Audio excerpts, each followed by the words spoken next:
All right. Hi, welcome to an actual 24 on 24. We're going to try to do 24 minutes on Route 24. It's exactly 29 minutes from where I am to my house. I know this is unexpected, but it'll be memorialized. First of all, it's nighttime, and there's also playoff football on. But I am just leaving an event at the Bridgewater Republican Town Committee that they held this evening. They held it at, let's see, it's called Black Hat Brewery um, in Bridgewater. And I first of all, I tried to tweet from there. I tried to live tweet, and there was no service. The closer I got to the stage area where the candidates were, the worse the signal got. I was literally operating on 4G and it was just not running anything. The restaurant or event did not have Wi-Fi. We tried, so we didn't get any Wi-Fi. So we were unable to really do anything. And I was excited because I wanted to live tweet for everybody what we were doing, what we were seeing. We just didn't have the option. And so this is the first time I can connect. So I just wanted to kind of memorialize everything that I experienced tonight for those of you who are interested. So tonight was basically a Meet the Candidates night hosted by the Braintree Republican Town Committee. The place was freaking packed. I don't know how else to say it. I had a feeling because I parked so far away. The place was too small for this. It was very obvious. I'm all for get a small place and have people standing. I love that look, right? Better to have that than have a place that is sparsely filled with people. This was beyond that. There were far too many people there. You could not move. You could not stand. You could not see. I'm fine with it. It's essentially the unofficial kickoff to the campaign season for Republicans, because we had 3 gubernatorial candidates there, as well as some other candidates. But for the sake of COVID and flu season, it was really close quarters. It made it very hard to mingle because you couldn't really move. And mingling at these events is like my favorite thing. And we really just couldn't do it. You really had to just stand still. And I would say more people were standing than were seated. That's exciting. That's exciting. To get that many people to come out to listen to candidates is very exciting. It's exciting for Massachusetts. That's how I view it. Not for Republicans, Massachusetts. That goes to show that there are plenty of people that are willing to vote for anybody other than Maura Healey. And that is a really great sign for Massachusetts. It's a bad sign for Maura Healey. I was able to see Phil from the K-Zone was there, and I got to meet some besties.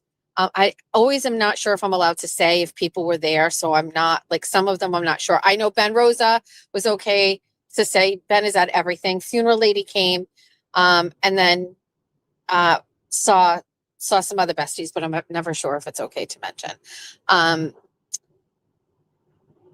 One of the things that I feel like saying is the room is filled with campaign talent.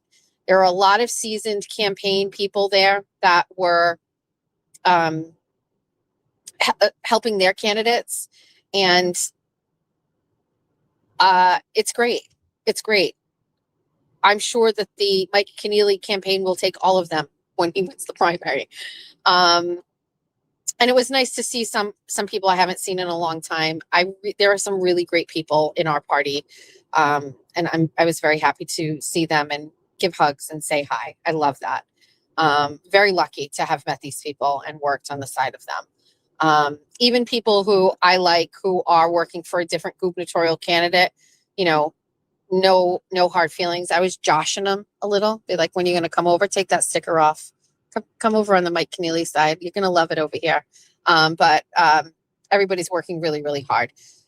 So let's get down to it. There are, 3 candidates. I'm biased. I'm very biased. Mike Minogue started it off. Mike Minogue had some high energy comments. He definitely wears his shirts tight. tight shirts to show his muscles. First thing I saw when I walked in the room was Mike Minogue's muscles through his shirt. Tight. He's a fit guy. And he spoke with some energy. At times.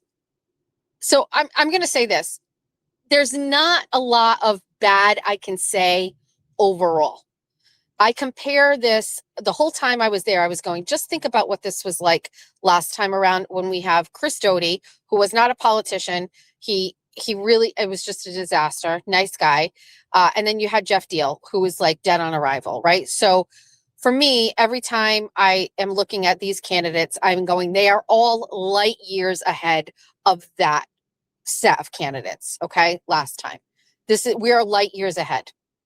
Okay. Everybody here, could do it. Right. The other two, between Doty and Deal, absolutely not. Right. So we're better. So criticisms of them, are few. There's few. I will say, I'm hypercritical of everybody, including the candidate I support. And I will say it went Mike Minogue, Brian Shortsleeve, and Mike Keneally. Mike Keneally is the candidate that I'm supporting. Brian Shortsleeve was kind of sandwiched in between the two of them. And it was probably like, I don't know who made that decision, but good call. Because Mike Minogue had some energy, Brian did not. And then Mike Keneally brought it back up again. Mike Minogue, at sometimes I felt it was inflated energy. There's like a lack of sincerity that I'm just not seeing there. Do you know what I mean? That's the only thing I was just feeling like I'm not sure it felt sincere. I did take notes on notepad, like typed notepad. And I'm going to put out some of the key points each one of them talked about. At this point, each one of these guys has been running for governor for several months. Brian and Mike Keneally have been running for 9 months. Mike Minogue got into this very, very late. So that may put him at a disadvantage in regards to how the tone and how things come off. But, at this point, if you haven't developed your platform, if you haven't been able to tweak it, if you can't impact a crowd through some sort of a speech and win over a voter, there's just no need to move on at this point. So, Minogue, I thought was good. He's solid. He was the right person to kick it off. High energy, really great. At the end, he was getting ready at the end. He did scream very loudly about some things that he was for. And he did scream, "I'm pro-life," which I thought was, very well received by the Republican crowd. How well received that will be for the other voting demographic in Massachusetts will remain to be seen. Pro Second Amendment, pro-life. So it was a lot of energy and pros at the end, which was good. His wife was there. I didn't see her, but I also thought he had some kids there as well. And I don't know if we've ever seen Mike Keneally and Mike Shortsleeve's kids on the campaign trail, if I'm correct.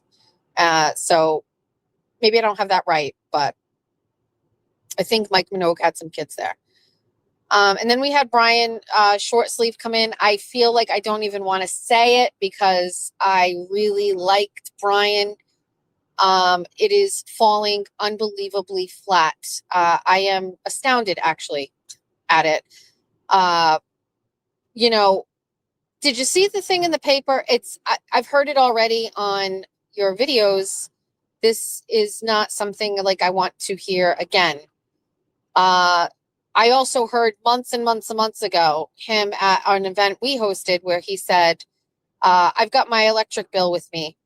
And I remember the first time I heard that, and it was kind of cool. He pulled it out and he had it. But now it's 9 months later, and I don't know. It just seems like shticky and rehearsed at this point. So I don't know. I thought it was very low energy. I think he was trying to get it's hard to follow Mike Minogue because he's high energy, right? And if you're Brian and you just want to get to business and you got a huge room filled with 350 people, I get it. It just fell flat. Nothing new, nothing exciting, just kind of fell flat. And then Keneally came in and got the energy back up again, which I think is pretty hard to do. He was the third candidate for governor to speak. He got it going again. He got some energy in there. And I just, it's part of why I like Keneally. Mike Keneally just has a sincerity about him that resonates with me. And you know how I feel about things just being kind of authentic and real. I really believe like Mike Keneally represents like the regular average person, family, father, dad, brother, uncle, whatever. Mike Minogue does not seem average in any way. He's a multimillionaire. Mike Minogue can leave Massachusetts easily. If the shit hits the fan, Mike Minogue can peace out. And he probably will.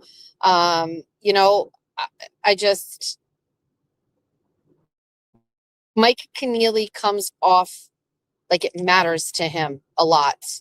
And with Mike Minogue, it comes off as like the next charity that he wants to establish or help, the charity being Massachusetts. So I don't know. It was good for me to listen to them all again, to kind of reaffirm and reestablish. Certainly nothing was going to make me leave Keneally and his side of things. But it was good to kind of have a fresh perspective on anybody and to see that, Brian Shortsleeve is just falling flat. Like Minogue is, he's just a type, you know what I mean? And then you've got Mike Keneally, who I think is he's just like you and me. And I think that matters, So lots of people there. So many people, many other candidates. State Representative Justin Thurber was there. We had Evan Gendro, who is the aide to Senator Kelly Dooner, was there. I actually can't even name the list of everybody was there. You had Dean Tran, he was there. You had Toby from Cape Gunworks was there. Shout out to Blondes Packing Heat. That bestie was there. Lots of Nikki Maselli. You may remember him. He was the Boston College student who was walking to class, and you had a guy come up to him and started yelling at him about his Trump hat, and he kind of handled it in like a really great, mature way. Nikki Maselli was there. And then a lot of the other usual, Republican players. So it was a really great night to kick off campaign season for 2026. Definitely energetic. I'm exhausted. But it was a really great night. I mean, I always look at those things and I go, at least people are getting out and going and mingling and talking and listening and pushing for their candidates. And I think it's great. I really, really think it's great. We're very lucky, that there are Republicans in Massachusetts not giving up and wanting to kind of take everything back. One campaign at a time, one seat at a time. That's how I look at it. I'm exhausted. I don't know if you can tell. I'm so tired. But I just wanted to say that. I wanted to say it was a great night. I've got a lot of notes. Tomorrow we have the Kelsey Fitzsimmons hearing at noon in, Salem Superior. So I will be there covering that. And that's it. I'm tired, but I wanted to just come on. I want to say thanks to the besties that went. Do you know that I met Mermaid Mary, and Mermaid Mary came and she brought me the elastics with the gold ends, which I couldn't believe. I'll talk about that tomorrow on 24 and 24. I want to keep this political, but that's it. Just wanted to say thanks. It was nice to see everybody. It was great for the candidates to get out there. I'm excited. I actually truly believe that Maura Healey will not be governor next year. And that's exciting for me. I have hope. So I just wanted to say hi. Thanks for joining me. I'll see you tomorrow on 24 and 24 at 7:30 in the morning. Bye, besties.